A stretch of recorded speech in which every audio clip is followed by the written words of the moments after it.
أشهد أن لا إله إلا الله وحده لا شريك له وأشهد أن محمدا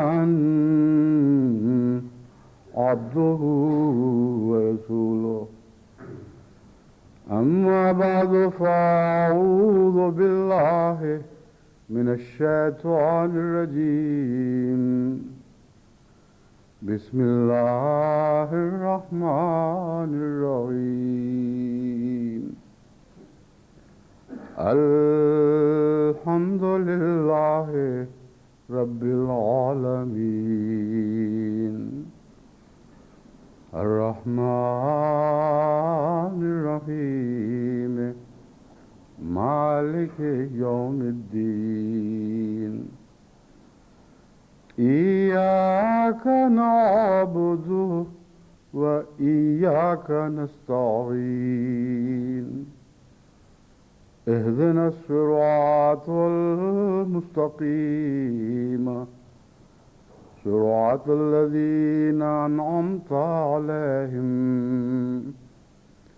غير المغضوب عليهم ولا الضالين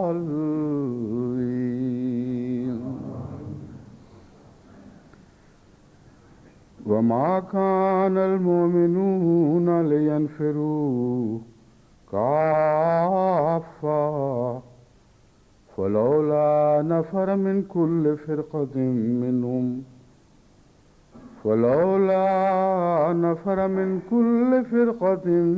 منهم طائفة ليتفقهوا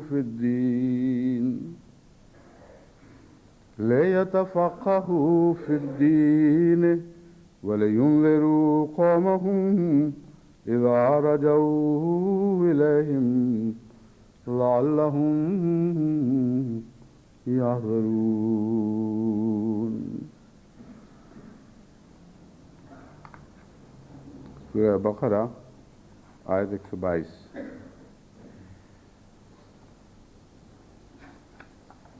آج کے خطبے سے پہلے بھی کچھ اعلان ہونے والے ہیں.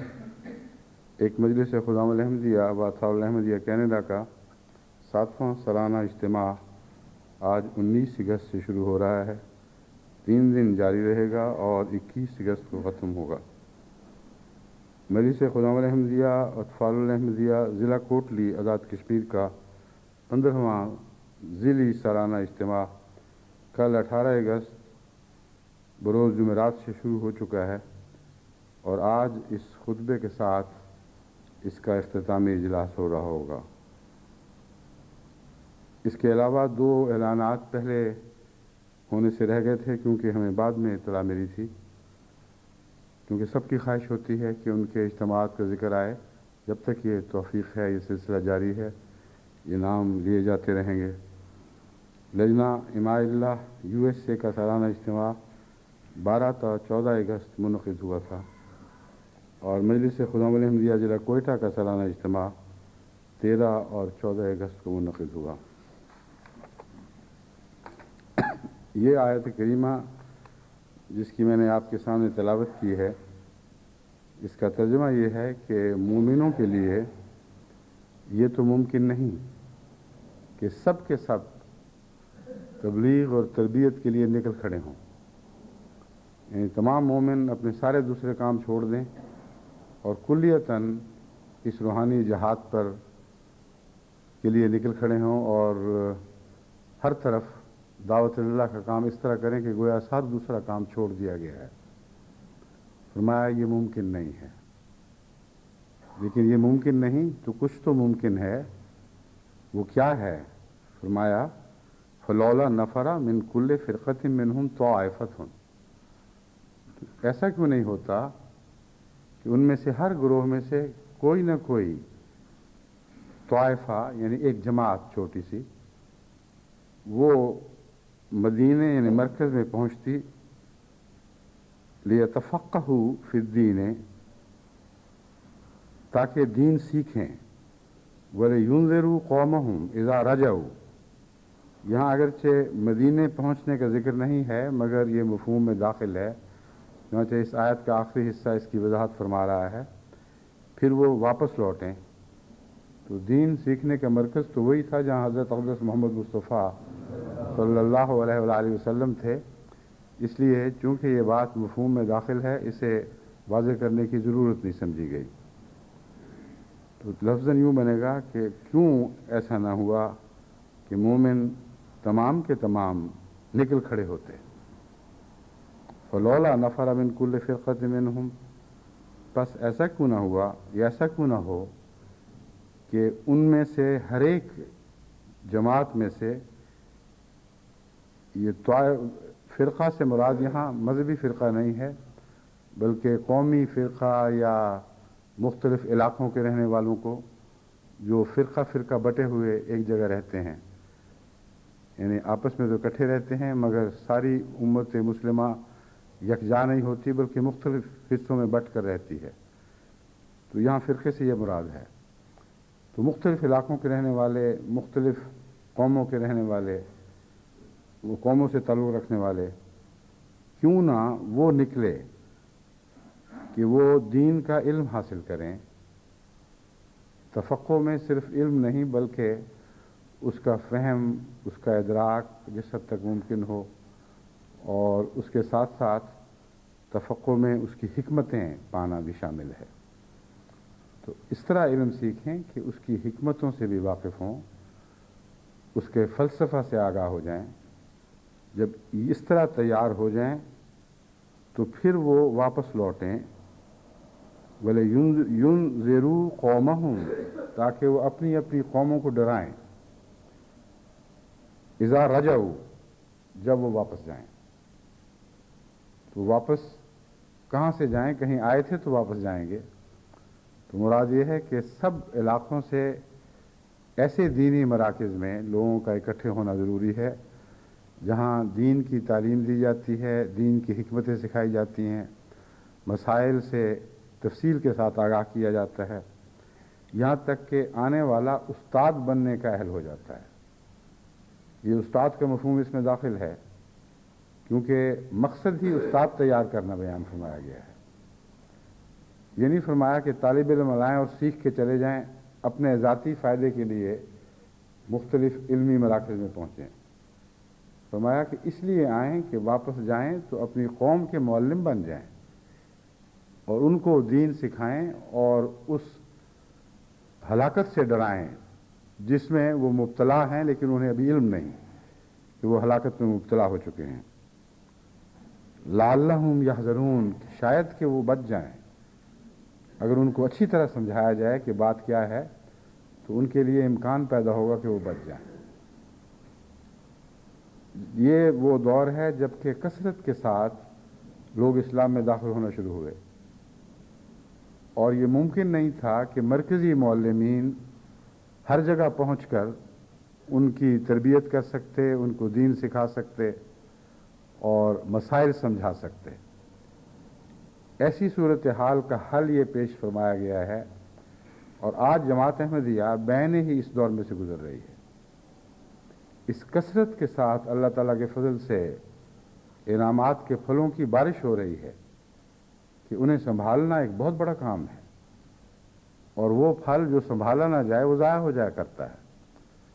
بس اب یہ فکر کا دور ہے، اور اس فکر کا حل قرآن کریم نے 1400 برس پہلے سے ہمیں بتا رکھا ہے۔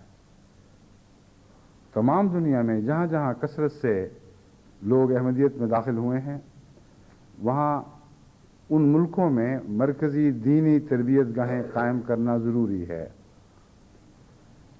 جو تمام سال کام کرتی رہیں۔ گزشتہ سال میں نے یہ نصیحت کی تھی کہ پہلے 3 مہینے اس آنے والوں کی تربیت کے لیے وقف کریں، لیکن جب میں نے قرآن کریم کے اس مضمون پر دوبارہ غور کیا تو مجھے یہ سمجھ آئی کہ یہاں 2-3 مہینے کی بات نہیں بلکہ ایک دائمی جاری و ساری نظام کا ذکر ہے، جو ایک دفعہ جاری ہوگا تو رکے گا نہیں اور ہمیشہ جاری رہے گا۔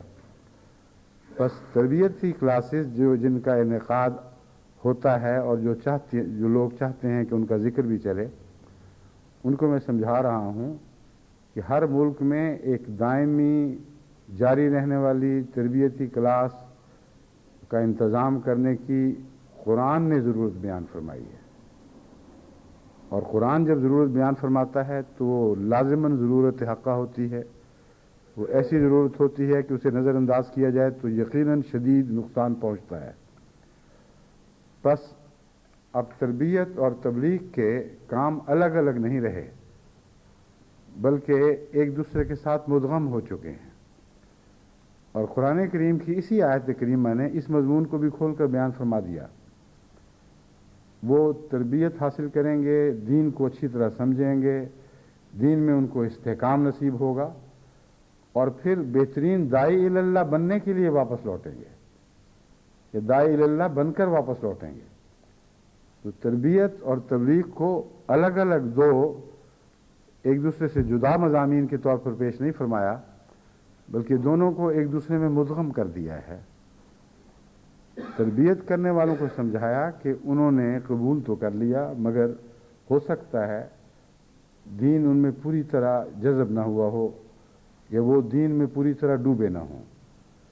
بس تفقہ کا ذکر فرمایا، لیعلموا نہیں فرمایا کہ ان کو سکھائیں، ان کو ولیتعلموا نہیں فرمایا کہ وہ سیکھیں، بلکہ یتفقہوا کا مطلب ہے وہ دین کی حقیقت کو سمجھ جائیں، اس غرض سے اکٹھے ہوں، اس کی حکمتوں کو جان لیں، اس کے مسائل کو اچھی طرح سمجھ لیں، اس کے بعد پھر ان کے لیے ان کے متعلق شیطان کے لیے ممکن نہیں رہے گا کہ وہ ان کو پھسلا سکے۔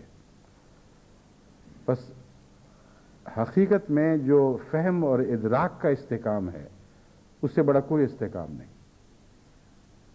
عروہ وثقی پہ ہاتھ ڈالنا، ایسا ہاتھ ڈالنا کہ پھر وہ کبھی اس سے جدا نہ ہو سکے، یہ رشد و ہدایت کے ساتھ تعلق رکھتا ہے، ایسی واضح رشد و ہدایت کہ کھرے کھوٹے میں پوری طرح تمیز ہو چکی ہو، اس کے بعد ایسے شخص کو کوئی پھسلا سکتا ہی نہیں ہے۔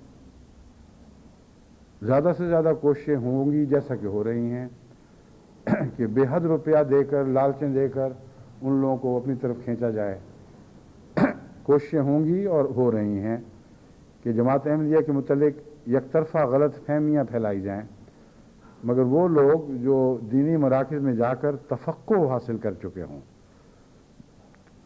ان کے لیے یا وہ شیطان کی حد استطاعت سے باہر چلے جاتے ہیں۔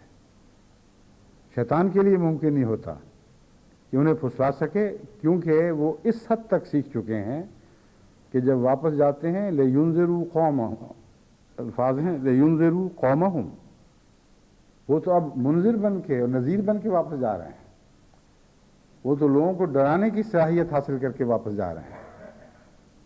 ان کو کوئی کس چیز سے ڈرا سکتا ہے؟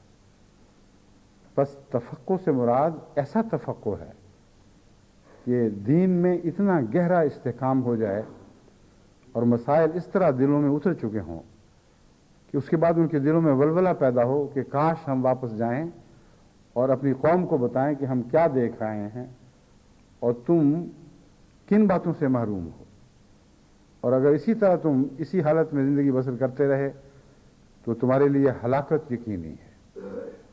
یہ انذار ہے، اور یہ عجیب بات ہے کہ یہاں تبشیر کا کوئی ذکر نہیں ہے، حالانکہ تبلیغ کے لیے زیادہ تر تبشیر کا لفظ استعمال ہوتا ہے۔ اس ضمن میں ایک دفعہ پہلے بھی جماعت کو متوجہ کر چکا ہوں کہ ہمارے ہاں تبشیر کہتے کہتے انذار کا تصور دماغ سے نکل ہی گیا ہے، حالانکہ قرآن کریم ہر جگہ بشیرم و نذیرہ کہتا جاتا ہے اور مبشرم و نذیرہ بیان فرماتا ہے، اور دونوں کو اس طرح اکٹھا کرتا ہے جس طرح مکہ مدینے لوگ کہتے ہیں، ان کو یہ بھی نہیں پتا کہ دونوں کا فاصلہ کتنا ہے، لیکن ہمارے ملکوں میں لفظ مکہ کے ساتھ مدینہ خود بخود منہ سے نکل جاتا ہے۔ تو بشیر اور نذیر کو اس طرح جوڑ کر بیان فرمایا ہے، اور اس میں تو فاصلہ بھی کوئی نہیں۔ امر واقعہ یہ ہے کہ بشیر وہی ہے جو نذیر بھی ہو، اور یہ دو اس طرح ایک دوسرے کے پول بنے ہوئے ہیں، ایک دوسرے کے سامنے قوتوں کے مرکز بنے ہوئے ہیں کہ ایک کو ہٹاؤ تو دوسرا ہٹ جائے گا۔ کوئی ماں مبشر نہیں بن سکتی، تربیت نہیں کر سکتی اپنے بچے کی اگر وہ مبشرہ ہی ہو اور نذیرہ نہ بنے۔ کوئی باپ اپنے بچے کی تربیت نہیں کر سکتا اگر وہ نذیر ہی بنا رہے اور مبشر نہ ہو۔ تو اس طرف دھیان چاہیے۔ خدا تعالیٰ نے یوں ہی تو نہیں بے وجہ بار بار بشیر نذیر کہہ کے سارے قرآن میں ان دو تصورات کو ایسا باندھ دیا کہ ایک دوسرے سے جدا ہو ہی نہیں سکتا۔ شاذ کے طور پر بعض ایسے محل پہ جہاں تبشیر کے مضمون کا ذکر اقتضائے حال کے مطابق نہیں تھا، جہاں نذیر کا لفظ ضروری تھا، وہاں نذیر کو اکیلا بیان فرمایا گیا ہے۔ بعض دوسرے مواقع پر جہاں وقت کا تقاضا تھا کہ وہاں صرف بشارت کا مضمون بیان ہو، وہاں بشیر کا ذکر فرمایا گیا۔ لیکن بالعموم بشیر اور نذیر دونوں کو آپس میں ایک دوسرے سے ایسے رشتے میں باندھا گیا ہے کہ جو ٹوٹ نہیں سکتا۔ ایک تصور کے ساتھ دوسرا از خود ابھر آتا ہے۔ تو میں جماعت کو پہلے بھی توجہ دلا چکا ہوں کہ آپ بشیر ہی بنے رہیں گے یا نذیر بھی بنیں گے ساتھ۔ اور بعض اوقات ایسے ہوتے ہیں جب نذیر کا دور چلتا ہے اور بشیر سے بڑھ کر نذیر بننا پڑتا ہے، ورنہ قوم بچ نہیں سکتی۔ اسی لیے اس جلسے سالانہ میں نے کہا 11واں سال ہونے کو آیا، بشیر بنتے بنتے اب کچھ نذیر بھی تو بنو، کچھ ان کو بتاؤ کہ ہماری دعائیں کیا اثر رکھتی ہیں، اور تمہیں ہلاکت سے جن چیزوں نے بچا رکھا تھا ان میں ہماری دعائیں بھی شامل تھیں۔ اگر یہ پردہ اٹھا تو تم میں جو بدبخت ہیں وہ ضرور سزا پائیں گے، اور بدنصیبی ہوگی کہ ان کے ساتھ قوم بھی ڈوب جائے۔ بس قوم کو بچانے کے لیے یہ تبشیر کا ایک خاص پہلو ہے کہ اس کو بچانے کے لیے ڈرایا جاتا ہے، اور جب وہ ڈر جاتے ہیں تو پھر اس خوف میں سے بشارت نکلتی ہے۔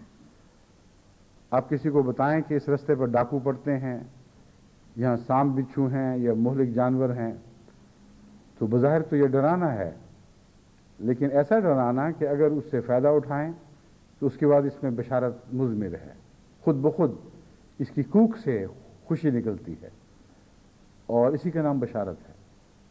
چنانچہ جب کوئی واقعہ ہو جائے، مثلا آپ کہتے ہیں کہ یہ بس خطرناک ہے، یہ ڈرائیور بڑا خطرناک ہے، اس پہ نہ بیٹھو، اور کوئی نہیں بیٹھتا اور اس بس کو حادثہ پیش آ جاتا ہے، تو دیکھیں کتنی مدت گھروں میں باتیں ہوتی ہیں کہ دیکھو اللہ نے کیسا بچایا، عین وقت پہ ہمیں تنبیہ کر دی گئی اور ہم بچ گئے۔ تو ایک وقت کا ڈرانا عمر بھر کی خوشخبری بن جایا کرتا ہے۔ تو نذیر کے اندر بھی تبشیر کا مضمون داخل ہے۔ بس اس پہلو سے نذیر بننے کے دن آ چکے ہیں۔ ضرورت ہے کہ ہم اپنی قوم کو اور ہر جگہ خصوصیت سے ان علماء کو ڈرائیں جنہوں نے فتنوں کی حد کر دی ہے، ہر حد سے تجاوز کر چکے ہیں، پوری طرح بے حیا ہو چکے ہیں، جانتے ہیں کہ جھوٹ ہے، بولی چلے جاتے ہیں۔ ان میں سے ہر ایک ایسا ہے، اگر ہر ایک نہیں تو بھاری اکثریت ایسی ہوگی کہ اگر ان کو خدا کا خوف دلا کر اپنے بچوں کی قسم دی جائے اور کہا جائے کہ بتاؤ کیا جماعت احمدیہ کا یہی عقیدہ ہے کہ لا الہ الا اللہ محمد رسول اللہ میں محمد رسول اللہ سے مراد حضرت مسیح موعود علیہ السلام ہے، تو مجھے یقین ہے کہ اکثر ان میں سے قسمیں نہیں کھائیں گے۔ جب ان کو مباہلے کے چیلنج دیے گئے تھے تو سارے بہانے کر کے دوڑ گئے تھے، کیونکہ وہ ایسی ہی باتیں تھیں جو بیان کی گئی تھیں۔ میں نے ان کو بتایا کہ تم کہتے ہو فلاں تحریر سے یہ نکلتا ہے، فلاں تحریر سے یہ نکلتا ہے، میاں بشیر احمد صاحب نے یہ تحریر لکھی جس کا یہ مطلب نکلتا ہے، حضرت مسلم موعود نے یہ کتاب لکھی اس کا یہ مطلب نکلتا ہے۔ ہزار جھوٹے مطالب نکال کر جو جماعت احمدیہ کے عقائد کے برخلاف ہیں، اور ایک بھی احمدی ان تحریروں سے وہ مطلب نہیں نکالتا، نہ ان مطالب پر ایمان رکھتا ہے۔ اگر تم واقعتاً خدا کے حضور سچے ہو اور کہتے ہو کہ ہاں یہی سچ ہے جو ہم کہہ رہے ہیں، اور ہر احمدی کا یہ عقیدہ ہے، تو پھر میں مباہلے کے لیے تمہیں بلاتا ہوں، اسی بات پہ مباہلہ کر لو۔ دیکھو کیسے کیسے بہانوں سے فرار کیے، فلاں جگہ پہنچو اور فلاں جگہ آؤ، اور ایسی ایسی شرطیں باندھی کہ ان جانتے تھے کہ یہ شرطیں نامقبول ہے اور نہ ان کو کوئی پورا کرے گا، اور اگر کرتے بھی تو انہوں نے دوڑ جانا تھا وہاں سے۔ بس یہ حالت ہے، ان کے نفس ان کو مجرم بنائے ہوئے ہیں، ان کے نفس ان کو بتاتے ہیں کہ تم جھوٹے ہو، اور ساری دنیا اب یہ کہنے لگ گئی ہے۔ پاکستان سے جو لوگ آ رہے ہیں، کئی دفعہ ان سے بات ہوئی تو وہ کہتے ہیں کہ پہلے تو اس طرح کھل کر لوگ نہیں کہا کرتے تھے، مگر اب ایک ایسا دور آ گیا ہے کہ جب عام مجالس میں یہ باتیں ہو رہی ہیں کہ مولوی جھوٹا ہے اور احمدی سچے ہیں۔ ایک ایسے غیر احمدی نے جو اونچے طبقے میں پھرنے والے ہیں، انہوں نے بیان کیا اپنے ایک عزیز دوست سے، جو اس نے مجھے یہ روایت پہنچائی۔ اس نے کہا کسی جگہ بات ہو رہی تھی تو ایک صاحب جو کافی برسوخ تھے، کوٹ کھڑے ہوئے، انہوں نے کہا سچی بات یہ ہے کہ اگر ہم مسلمان ہیں تو احمدی ہے، باقی سب جھوٹ ہے، محض ڈھکوسلے ہیں، مولویوں نے فساد بنائے ہوئے ہیں، اسلام کہیں نہیں ہے ان کے پاس، اگر اسلام ہے تو احمدیت میں ہے۔ تو وہ دور آ چکا ہے جب کہ حضرت مسیح موعود علیہ الصلوۃ والسلام کے الہام کے مطابق راہوں نے تبدیل ہونا تھا، اور آسمان سے رائیں تبدیل کرنے کی ہوائیں چل چکی ہیں۔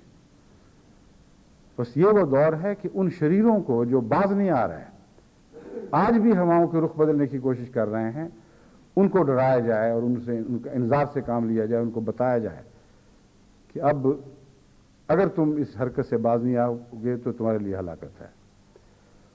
اور یہ انذار کرنے والے پرانوں ہی میں سے نہیں، نیوں میں سے پیدا ہوں۔ یہ جو دور ہے، یہ ایک لحاظ سے تو جیسا کہ میں نے بیان کیا ہے، آج کے حالات پر صادق آ ہی رہا ہے، مگر قرآن کریم کی جو آیت میں نے پڑھی ہے اس کا مضمون زیادہ وسیع ہے۔ قرآن کریم یہ بتا رہا ہے کہ ایسے دور آتے ہیں جبکہ کثرت سے لوگ حق کو قبول کرنے لگ جاتے ہیں، اور جب وہ کرتے ہیں تو اس کے نتیجے میں خطرات پیدا ہوتے ہیں۔ ان خطرات میں سے سب سے پہلے یہ خطرہ ہے کہ ان لوگوں کو حق قبول کرنے کے بعد کوئی بہکانے کی کوشش نہ کرے، اور یہ جو سلسلہ چل پڑا ہے اس کا رخ نہ بدل جائے۔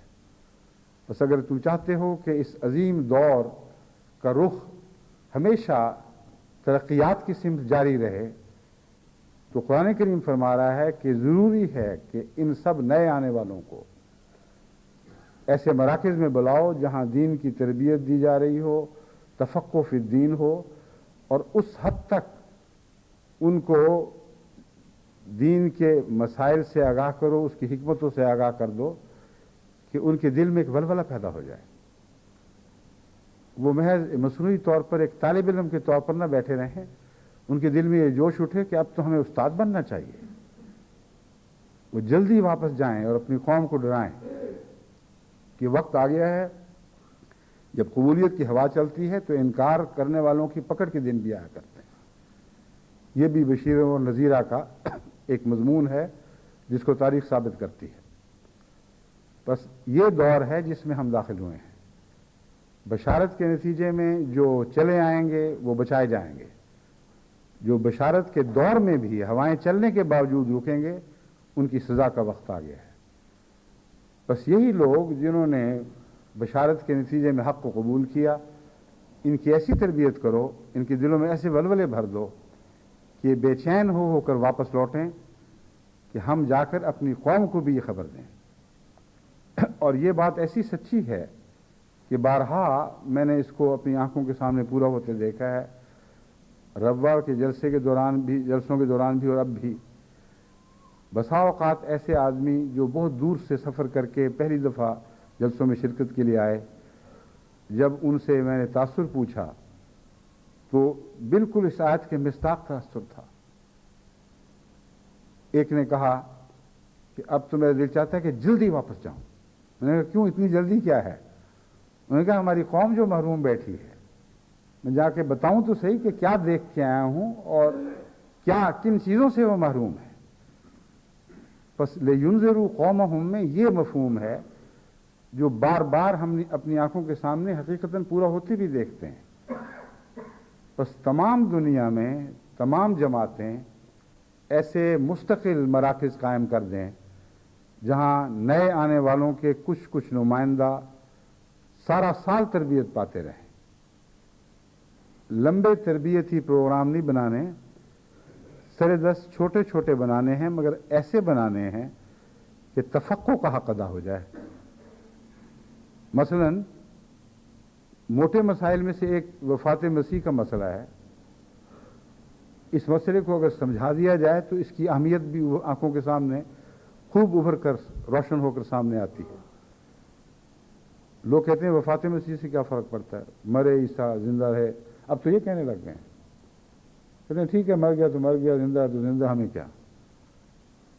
تمہیں کیوں نہیں؟ تمہاری زندگی اور موت کا مسئلہ ہے، عیسیٰ کی زندگی اور موت کا نہیں. امت محمدیہ کی زندگی اور موت کا مسئلہ ہے.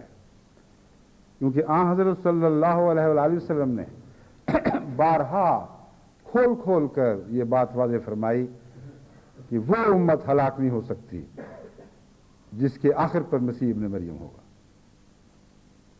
ایک موقع پر فرمایا جس کے اول میں ہوں اور آخر پر مسیح ابن مریم. اور ان لفظوں میں نہیں مگر اس مفہوم کو بار بار اس شدت اور اس زور کے ساتھ بیان فرمایا ہے کہ سوائے اس کے کہ کسی کا نفس مجرم ہو چکا ہو اور کہ میں نے نہیں ماننا، حضرت عیسیٰ کے آنے کے عقیدے سے کوئی شخص بھی جو حقیقتاً آن حضرت صلی اللہ علیہ وآلہ وسلم کی پیشگوئیوں کا احترام اپنے دل میں رکھتا ہے انکار نہیں کر سکتا. ناممکن ہے.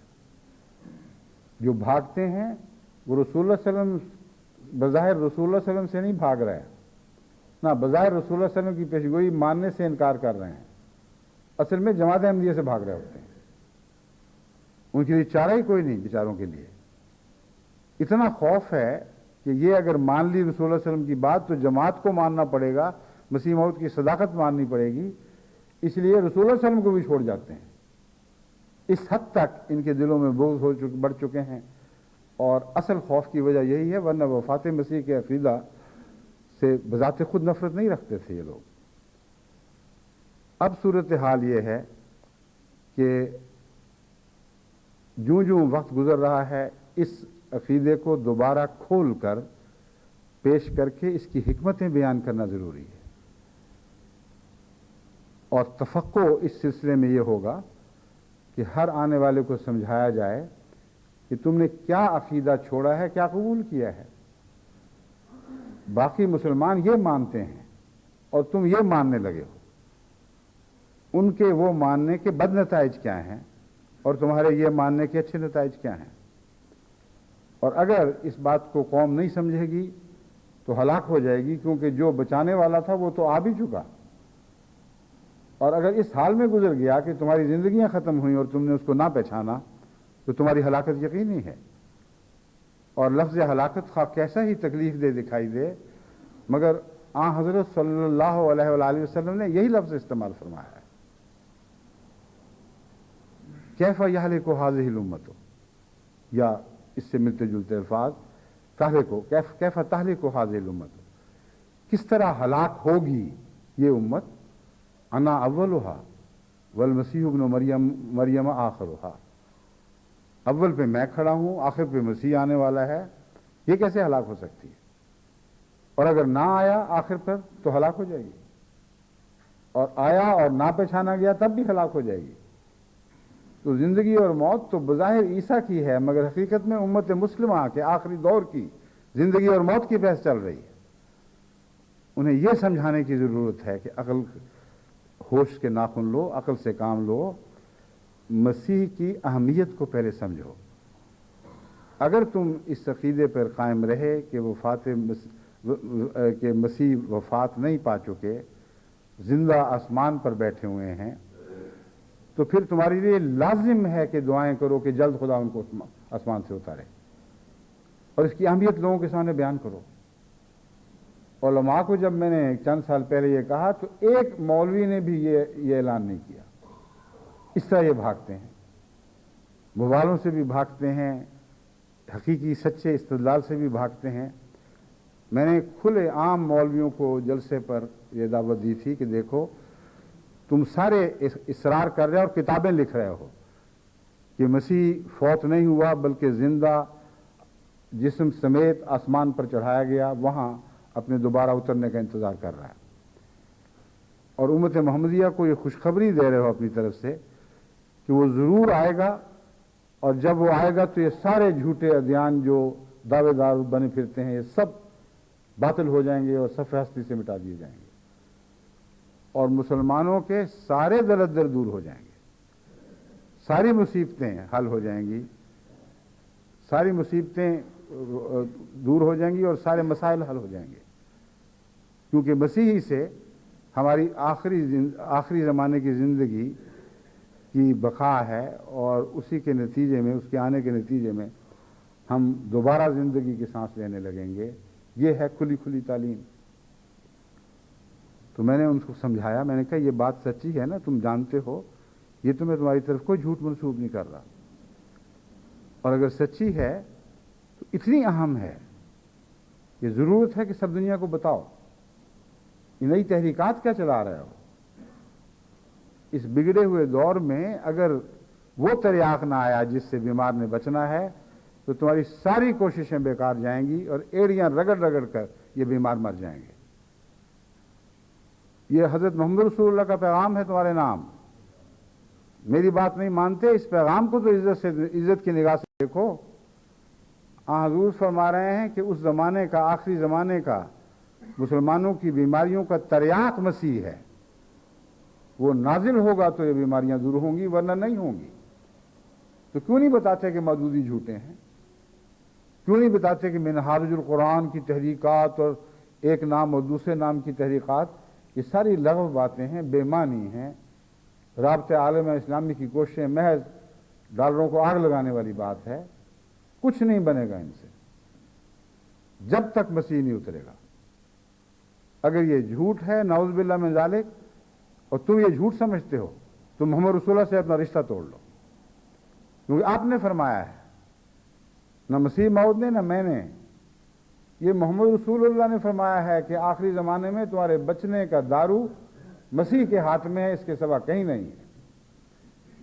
اتنی اچھی طرح سمجھا کر، بات بتا کر میں نے ان سے اپیل کی کہ اب آسمان سے اتارنا تو تمہارے بس میں نہیں ہے، تم سے تو 2.5 گز کی چھلانگ بھی نہیں ماری جاتی، آسمان پہ کہاں پہنچو گے اور یہ بھی نہیں پتا کہ وہ کس ستارے میں بیٹھا ہوا ہے، اور ہر ستارہ اتنی دور ہے کہ اگر تم روشنی کے کندھوں پر بیٹھ کر ان ستاروں کی طرف سفر اختیار کرو تو لاکھ لاکھ سال تک سفر کرتے رہو تب بھی وہاں نہیں پہنچو گے، کیونکہ اکثر زمین کے اکثر ستارے ہم سے اس سے بھی زیادہ دور ہیں۔ تو کہیں تو ہے نا وہ آخر، اگر تم کہتے ہو اور تم سچے ہو کہ مسیح کہیں کسی ستارے میں کہیں چھپ کے بیٹھا ہوا ہے، اب یہ نہیں پتا ڈارک میٹر میں ہے یا لائٹ میٹر میں ہے، کہاں ہے، تو اول تو پاکستان کے سائنٹسٹ کو، سعودی عرب کے سائنٹسٹ کو اتنے اہم مسئلے میں تحقیق کرنی چاہیے۔ کیسی ظالمانہ بات ہے، سچ مانتے ہیں اور ایسا سلوک کرتے ہیں جیسے جھوٹی کہانی ہو۔ یہ امر واقعہ ہے، یہ کھول کر میں نے بات اس لیے سمجھائی کہ ان کے دلوں کا جھوٹ خود ان کے سامنے کھل کر باہر آ جائے۔ عقیدہ وہی ہے جو میں بتا چکا ہوں، اور اس سے سلوک وہ ہے جیسے جن و بھوتوں کی کہانیوں سے سلوک ہوتا ہے، ہو تب کیا، نہ ہو تب کیا، ہمیں کیا فرق پڑتا ہے۔ تو صاف پتہ چلتا ہے کہ ہر مولوی کا دل گواہ ہے کہ سب جھوٹی کہانی ہے جس میں ہم بیٹھے ہوئے ہیں، یوں نہیں ہوگا۔ اور اگر سچی ہے تو پھر فکر کیوں نہیں کرتے؟ گنجے سر کے علاج کے لیے تو لوگ اتنا خرچ کر دیتے ہیں اور اتنا روپیہ برباد کیا جاتا ہے، معمولی بیماریوں کی تحقیق پر اتنا روپیہ خرچ ہو جاتا ہے۔ ساری امت مسلمہ کی روحانی بیماری کا مسئلہ ہے، اسے ٹھیک کرنے کے لیے جو معالج مقرر ہے دیر کر رہا ہے، نسلوں کے بعد نسلیں مر رہی ہیں، تم دوسرے تریاق ڈھونڈتے پھرتے ہو۔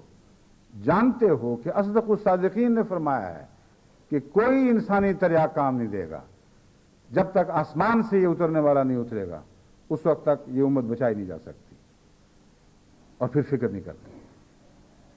تو میں نے سمجھایا, میں نے کہا دیکھو اور کچھ نہیں تو دعا کرو, اور جب دعا کرو تو دجال کو نہ بھولنا, کیونکہ مسیح سے پہلے دجال کا ذکر ہے. تمہیں تو دجال ہی نظر نہیں آیا, تمہیں مسیح کو کہاں سے دیکھ لینا تھا. دجال کا ذکر ہے, اور دجال کے متعلق فرمایا ہے کہ ایسا ہوگا اور اتنا لمبے قد کا, ایک آنکھ والا, یعنی دائیں آنکھ اس کی کانی اور بائیں آنکھ روشن. وہ لمبی تفصیلات ہیں جو میں بارہا آپ کے سامنے رکھ چکا ہوں, کھول کھول کر بیان کی, علماء کو بتایا کہ دیکھو یہ دجال مسیح سے پہلے آنا ہے, پھر مسیح آئے گا. تو مسیح کی فکر ہے تو دجال کی فکر کرو پہلے, اور دجال آئے گا تو اس نے سوار کس پر ہونا ہے؟ گدھے پر سوار ہونا ہے, اور ایسے گدھے پر جس کی 2 کانوں کے درمیان 70 ہاتھ کا فاصلہ ہے, جس کا قد اتنا اونچا ہے کہ وہ بعد کلاؤڈ لائن جس کو کہتے ہیں اس سے بھی اوپر ہے, اور اس کی رفتار ایسی ہے کہ وہ ہوائی جہازوں کو مات کرتا ہے. ایک طرف سے قدم اٹھاتا ہے, رسول اللہ صلی اللہ علیہ وسلم کے الفاظ ہیں, مشرق سے قدم اٹھائے گا وہ گدھا, ایک پاؤں مشرق میں تو دوسرا مغرب میں لینڈ کرے گا. جس طرح ہوائی جہاز چلتے ہیں روزانہ, مشرق سے اٹھتے ہیں اور مغرب میں لینڈ کر رہے ہوتے ہیں, وہی نقشہ ہے. مگر جس کو دکھائی نہ دے ان کو میں بتا رہا ہوں. دجال کی تو آنکھ کانی ہوئی, چلو تمہاری آنکھ کو کیا ہو گیا, تمہیں کیوں نہیں دکھائی دیتا؟ لیکن نہیں دیتا تو پھر دعا کرو, دہائی ڈالو, شور مچاؤ. اندھے بیچارے نہیں چل سکتے تو پوچھتے تو ہیں کہ آؤ بھائی ہمیں اندھے کو رستہ دکھاؤ, تو یہ بھی نہیں کر رہے. دعائیاں دو, خدا کے حضور گریہ ازاری کرو, اور قوم کو متوجہ کرو. قوم کو کہو دیکھو تم مر رہے ہو اور مرتے چلے جاؤ گے, کوئی اور طاقت تمہیں بچا نہیں سکتی. ہم جھوٹ بولتے تھے اگر ہم کہتے تھے کہ ہمارے پاس آؤ ہم تمہیں بچا لیں گے. ختم النبیین والے مولوی جو بنے ہوئے ہیں ان کو اعلان کرنا چاہیے تھا کہ ہماری توبہ, ہم کون ہوتے ہیں تمہیں ان کے حملوں سے بچانے کے لیے جن کو ہم سمجھتے ہیں کہ اس خاتم النبیین پہ حملہ ہے, نعوذ باللہ من ذالک. اگر بچانے والا تو آسمان پہ بیٹھا ہوا ہے, پہلے اس کو اتارو. ساری قوم گریہ ازاری کرے, صدقے دے, دعائیں کرے, اور دعاؤں کا مضمون گدھے سے شروع ہوگا. یہ دعا کرے, اے اللہ وہ گدھا تو پیدا کر دے جس کی پیٹھ پر سوار ہو کر دجال نے سفر کرنے ہیں, تاکہ اگر ہمارا داؤ چلے تو گدھا ہی مار دیں.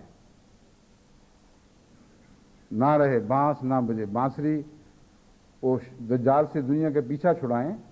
مگر خیر اگر یہ مقدر نہیں ہے تو گدھا پیدا تو کر, آگ کھا کے چلے اور اتنے لمبے لمبے سفر کرے, اور وہ پیٹھ پر گندم کے پہاڑ لاد کر غریب قوموں کی مدد کے لیے نکلے. یا کچھ نظر نہیں ان کو آ رہا, ابھی سب ہونا ہے. تو پھر ویلا کریں, دعائیں کریں کہ اے خدا اس گدھے کو پیدا کر, جس کے بعد پھر دجال آئے, وہ سواری کرے, پھر ہمیں خوب مارے, یہاں تک کہ ہم سب مٹ جائیں, صرف 70,000 باقی رہ جائیں, اور ان کے ناکوں میں بھی دھواں چلا جائے شیطان اس کا, دجال کا. جب یہ سب کچھ ہو جائے تو پھر ہم کہیں گے اے خدا مسیح کو اتار. تو سب کچھ تو ہونے والا پڑا ہوا ہے, تمہیں ہوش ہی کوئی نہیں, مسیح کے لیے دعائیں نہیں کر رہے.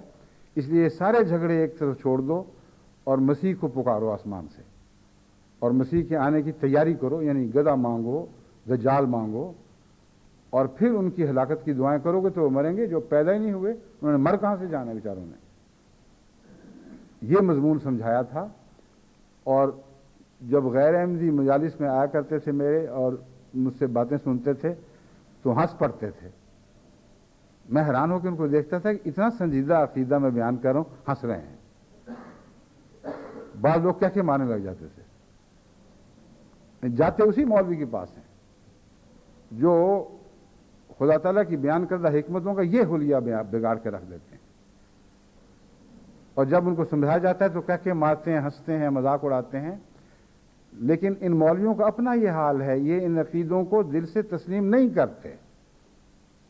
اگر کرتے تو جو میں کہہ رہا ہوں وہ سب کچھ کر دکھاتے.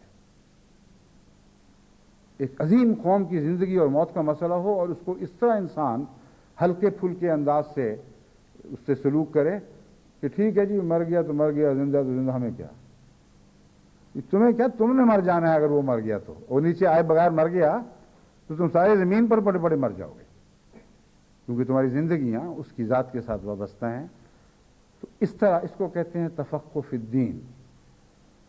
اور قرآن کریم نے فرمایا ہے کہ وہ جو نئے آنے والے ہیں ان کو بلاؤ، تفقہ کرو ان کے لیے، لیتفقہوا، تاکہ وہ تم سے تفقہ سیکھیں۔ ان کے دماغوں میں اس طرح بات خوب گھول گھول کے ڈال دو، اس طرح ان کو پلا دو یہ بات کہ واپس جا کر اپنی قوم کو ڈرانے کے مستحق ہو جائیں اور ڈرانے کی اہلیت حاصل کر لیں، کیونکہ جاتے ہی ان کے سپرد نذیر کا کام کر دیا گیا۔ اب دیکھیں درمیان میں اور کوئی مضمون نہیں، لِيَتَفَقَّهُوا فِي الدِّينِ وَلِيُنذِرُوا قَوْمَهُمْ إِذَا رَجَعُوا إِلَيْهِمْ لَعَلَّهُمْ يَحْذَرُونَ۔ صداقت کو اتنا واضح طور پر دیکھ لیں، ایسا یقینی طور پر سمجھ لیں کہ پھر کوئی چیز ان کو اس صداقت سے ہٹا نہ سکے، بلکہ اس مرتبے کو حاصل کر لیں جو استادوں کا مرتبہ ہے، اور وہ جا کر اپنی قوم کو ڈرائیں اور بتائیں کہ ہم وہ جگہ، وہ نور دیکھ آئے ہیں جس کے بغیر ہر طرف اندھیرا ہے، اگر اسی حالت میں تم پڑے رہے تو تم اندھیروں میں بھٹکتے ہوئے جانے دے دو گے۔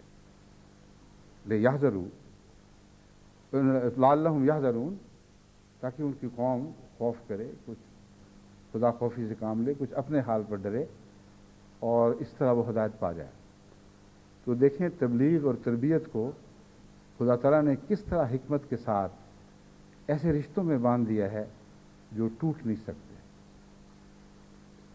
بشارت انذار بن گئی ہے، انذار بشارت ہو گئی، ایک ہی چیز کے دو نام بن گئے ہیں۔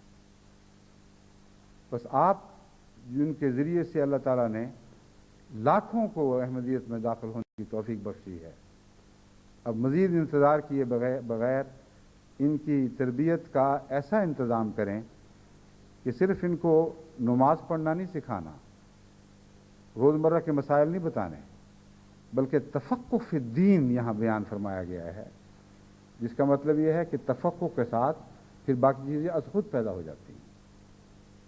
اگر تفقہ فی الدین ہو تو انسان کے اندر ایک بے حد تڑپ پیدا ہو جاتی ہے، ایک بے قرار تمنا اس کے دل سے اٹھتی ہے کہ ایسے پیارے دین کو میں کیوں نہ سیکھوں، کیوں اس میں مزید ترقی نہ کروں، کیوں نہ ان حکمت کی باتوں پر عمل پیرا ہو جاؤں۔ بس عمل کا ایک گہرا تعلق عقیدے کے یقین سے ہے، اور عقیدے کے یقین کا گہرا تعلق گہری فہم سے ہے۔ جو عقیدہ گہری فہم کے بغیر ہے اس کا نام چاہے آپ یقین رکھتے پھریں، وہ یقین نہیں ہے، وہ ایک تصور کا خیال ہے، اس سے زیادہ اس کی کوئی حقیقت نہیں۔ جو گہرا فہم ہو جائے، اچھی طرح بات سمجھ لیں، اس سے یقین پیدا ہوتا ہے، اور جب یقین پیدا ہوتا ہے تو پھر ایسے شخص کو کوئی گمراہ نہیں کر سکتا۔ وہ لازماً اس کے فوائد سے بھی آگاہ ہو جاتا ہے، اس کے انکار کے نقصانات سے بھی آگاہ ہو جاتا ہے، فوائد کو حاصل کرنے کی کوشش کرتا ہے، نقصانات سے بچنے کی کوشش کرتا ہے۔ بس جماعت احمدیہ اس دور میں داخل ہوتے ہوتے اب وہاں پہنچ گئی ہے کہ یوں لگتا ہے اس آیت کی سرزمین کے مرکز میں ہم جا پہنچے۔ اس آیت کے مضمون نے چاروں طرف سے ہمیں گھیر لیا، اب کسی مزید التوا کا موقع نہیں رہا، کسی تاخیر کا ہمیں حق نہیں رہا۔ لازم ہے کہ اس آیت کے مضمون کا تفقع کر کے اس کو تفصیل کے ساتھ سمجھنے کے بعد اس کے مطابق وہ تربیت گاہیں قائم کریں، جہاں ہر ملک میں، اور اگر ایک ملک میں ضرورت ہو تو ایک جگہ سے زائد تفقع کے مراکز قائم ہوں۔ اس میں یہ ان لوگوں کو، نئے آنے والوں کو بلایا جائے، اور باری باری مختلف گروہ آتے جائیں اور سبق سیکھ کر واپس چلتے چلے جائیں۔ اور یہ جو تربیتی کلاس ہے، جیسا کہ میں نے بیان کیا ہے، یہ اب سارا سال کی ہوگی۔ اب یہ اعلانی ہوگا کہ آج کشمیر میں ہو رہی ہے، آج پاکستان میں، افغانستان میں ہو رہی ہے، آج پاکستان میں ہو رہی ہے، پھر تو ساری دنیا کی کلاسوں کے متعلق مستقل دعا کرنی پڑے گی۔ اللہ تعالیٰ انگلستان کی کلاسوں کو بھی کامیاب فرمائے، اور جرمنی کی کلاسوں کو بھی، اور سویڈن اور ڈنمارک کی بھی، اور افریقہ میں سیرالیون کی کلاسوں کو بھی، اور گانا کی کلاسوں کو بھی، نائجیریا کو بھی. کتنے نام ہر جمعے میں لے سکتا ہوں. 142 تک تو پہنچ چکے ہیں، اور ان کے اندر بھی بے شمار کلاسیں ہوں گی. تو یہ کلاسیں لگائیں اور مستقل جماعت ان کلاسوں کے لیے دعا کرے اور ان کے لیے کوشش کرے. اس کے لیے کیونکہ ہمارے پاس ابھی وہ فوج تیار نہیں ہوئی جس کا نام وقف نو کی فوج ہے، اس لیے ضروری ہوگا کہ عارضی طور پر صاحب علم اپنے آپ کو وقف کریں، اور صاحب علم خواتین اپنے آپ کو وقف کریں، اور ہر جگہ عورتوں کے لیے بھی مراکز ہوں اور مردوں کے لیے بھی ہوں، اور ان کی تربیت اس جذبے سے کی جائے کہ ایک بات اتنی اچھی طرح سمجھ جائیں کہ پھر ناممکن ہو دشمن کے لیے کہ اس پر حملہ کر سکے، اور پھر وہ اس بات کو لے کر نکل کھڑے ہوں، ہر جگہ پھیلاتے چلے جائیں. تو اس طرح آپ کے آئندہ آنے والے تربیت کے علاوہ تبلیغی تقاضے بھی پورے ہوں گے، کیونکہ جس طرح اللہ تعالیٰ نے ہم سے سلوک فرمایا ہے، 1 کو 2 اور 2 کو 4 اور 4 کو 8 کرتا چلا گیا ہے. اب یہ دور اگر جاری رکھنے کی دل میں تمنا ہے تو اللہ تعالیٰ کی تقدیر کے رخ کے مطابق چلنا شروع کریں، اور یہ خدا کی تقدیر کا رخ ہے جو اس آیت میں بیان فرمایا گیا ہے. اس رخ پر چلیں گے تو خدا کی تقدیر ہمیشہ آپ کے حق میں عجائب کام دکھائے گی. ناممکن باتیں آپ اپنی آنکھوں کے سامنے ہوتا دیکھیں گے، اور میں یقین دلاتا ہوں کہ اب تک جو آپ دیکھ چکے ہیں اس کے بعد آپ کو کوئی حق نہیں ہے کہ ان عجائب کا انکار کر سکیں. حیرت انگیز اعجاز خدا نے دکھائے ہیں، آپ گواہ بن چکے ہیں. بس ان باتوں پر عمل کریں جو قرآن کی روشنی میں، قرآن کی تعلیم کے مطابق میں آپ کو سمجھاتا ہوں، اور دیکھیں اگلے سال کے لیے کہ خدا تعالیٰ کیسے کیسے عجائب آپ کے لیے بیٹھا ہے اور عجیب کام آپ کے لیے کر دکھائے گا. بس اب ہم دنیا کے سامنے ایک چیلنج بن چکے ہیں. دنیا سمجھتی ہے کہ اتفاقی واقعات ہیں، یہ حادثات کے نتائج ہیں. ہم کہتے ہیں کہ یہ تقدیر الہی ہے جو جماعت احمدیہ کو ایک نئے دور میں داخل کر چکی ہے. اس کے ہر سال کا موڑ پہلے سے بڑھ کر شاندار آئے گا، اور یہ وہ تقدیر ہے جو میں دیکھ چکا ہوں اور میں دیکھ رہا ہوں کہ آئندہ اسی طرح جاری ہوتی چلی جائے گی. بس اس سفر کی تیاری اس شان سے کریں کہ ہر موڑ پر آپ کو خدا کے نئے کرشمے، نئے جلوے دکھائی دیں، اور ایسے جلوے ہوں جو دنیا کی آنکھوں کو چندھا دیں مگر وہ انکار نہ کر سکیں. اور یہ وہ طریق ہے جو قرآن سے سیکھ کر میں آپ کو سمجھا رہا ہوں. وَمَا كَانَ الْمُؤْمِنُونَ لِيَنْفِرُوا كَافَّةً، مومنوں کے لیے یہ تو ممکن نہیں ہے کہ وہ سارے کے سارے اکٹھے جہاد میں مصروف ہو جائیں. فَلَوْلَا نَفَرَ مِنْ كُلِّ فِرْقَةٍ مِّنْهُمْ، بس ایسا کیوں نہیں کہ ان میں سے ہر گروہ میں سے ایک چھوٹا گروہ نکلے، ایک جماعت نکلے، لِيَتَفَقَّهُوا فِي الدِّينِ، تاکہ وہ دین سیکھے. اب نکلے گھروں سے نکلے مراد ہے، کسی جگہ جانا ہے جہاں دین سکھایا جاتا ہے. ان جگہوں کے نام نہیں لیے.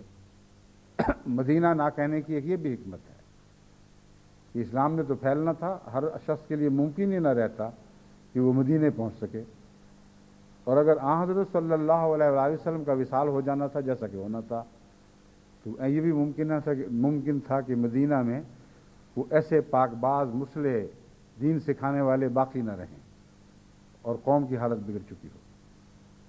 ان سارے احتمالات کا جواب اس ایک آیت نے دے دیا. اس کو کہتے ہیں فساد و بلاغت. جہاں کوئی سکم دکھائی دیتا ہے بظاہر، اس کو غور سے ٹھہر کے دیکھیں تو آپ حیران ہو جائیں گے کہ وہ سکم نہیں ہے بلکہ عظیم روشنیوں کی طرف کھلنے والی ایک کھڑکی تھی.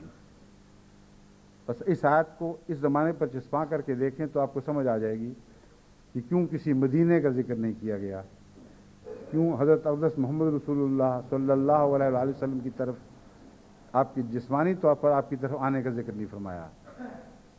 ایک کھلی بات فرما دی گئی ہے جس کے سارے گوشے کھلے رکھ دیے ہیں تاکہ ہر زمانے کی ضرورت پر پوری طرح اس کا اطلاق ہو سکے. نکلیں، کدھر کو نکلیں، کہاں جائیں،